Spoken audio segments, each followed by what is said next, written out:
140 మంది 125 మంది ఇక్కడ అల్వాల్ చెరువు దగ్గర దాదాపు 120 మందికి కడుబీదరికంలో ఉన్న 60 గజాలు 70 గజాలలో 40-45 ఏళ్ళుగా ఈ మార్కెట్లలో పనిచేసి మున్సిపాలిటీలో పనిచేసి ఇళ్ళల్లో పనిచేసి కొనుక్కున్న భూములు ఆనాటి నుంచి అంటే 85 అంటే దాదాపు 40 ఏళ్ళ క్రితం తెలంగాణ ప్రాంతాల నుంచి వెళ్ళి పొట్ట చేత పట్టుకొని కుటుంబాన్ని పోషించుకోవడానికి వచ్చిన వాళ్ళు వీళ్ళు. ఈ 60 గజాలలో ఈ 40 గజాలలో ఈ 80 గజాలలో పెద్దవాళ్ళు నివసించేటువంటి ప్రాంతం కాదు ఇది. సామాన్యులు పేదవాళ్ళు నివసించే ప్రాంతం.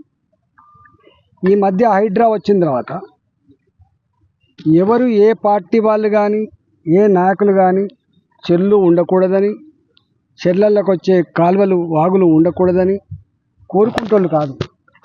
చెర్లు ఉండాలని, చెర్లల్లో నీళ్లు మంచిగా ఉండాలని, మంచి భూగర్భ జలాలు ఉండాలని, మంచి ఎకలాజికల్ బ్యాలెన్స్ ఉండాలని కోరుకుంటోళ్ళే.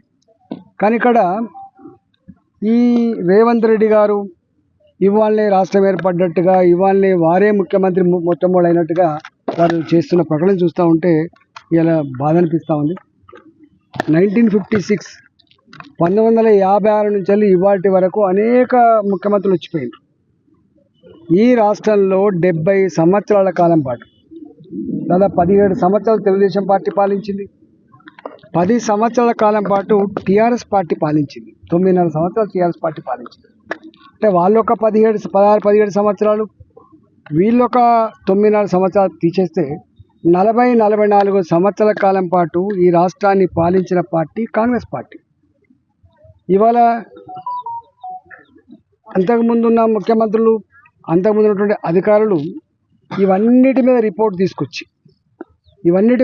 తీసుకొచ్చి పేదల ఇండ్లకు విఘాతం కలగని పద్ధతులలో చెరువులకు కట్టలు పోసి చెరువులకు సంబంధించినటువంటి నీళ్ళన్నీ కూడా బయటకు వెళ్ళిపోయే మార్గాలు వెతికిన తర్వాత ఇవాళ వచ్చి ఏదో ఇన్కన్వెన్షన్ కూలగొడుతున్నా అని చెప్పి సోషల్ మీడియాలో పెట్టించుకొని పేరు తెచ్చుకునే ప్రయత్నం చేస్తుంది. కానీ చాలామంది తెలియని అంశం ఏంటంటే కొట్టేదో ఒకటో రెండో పెద్దోళ్ళే కానీ నోటీసులు ఇచ్చి 100 మందికి నోటీసులు ఇచ్చింది మాత్రం పేదవాళ్ళకు.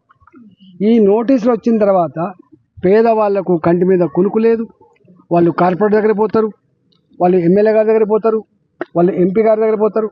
ఇక్కడ పంచాయతీ పార్టీల పంచాయతీ కాదు, ఇక్కడ పంచాయతీ పేదోళ్లకు సంబంధించిన ఇళ్ళ పంచాయతీ. ఇవాళ నేను మొన్ననే చెప్పిన ప్రెస్ మీట్ పెట్టి, సరే మీరు హైడ్రా పేరిట మీరు ఏం నడుపుతుండో నాకు తెలియదు కానీ దీన్ని డ్రామా అని అంటున్నారు. గతంలో కూడా వేరే ప్రభుత్వాలు వచ్చినప్పుడు కూడా గిట్నే డ్రామా చేసిండ్రు. మళ్ళీ దాని వెనుక ఏం జరిగిందో మాకు తెలుసు.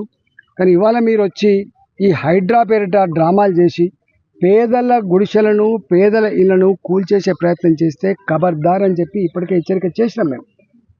ఇవాళ ఇంత జరిగినప్పటికి కూడా స్వయంగా ముఖ్యమంత్రి గారు మాట్లాడతారు, స్వయంగా హైడ్రా చైర్మన్ గారు ఒక ఎండి గారు మాట్లాడతారు, మేము పేదల ఇళ్లకు పోతలేము, పేదల జోలికి పోతలేము, పేదలకు సంబంధించిన ఒక గుడిసె కూడా పీకేస్తలేమని చెప్తారు.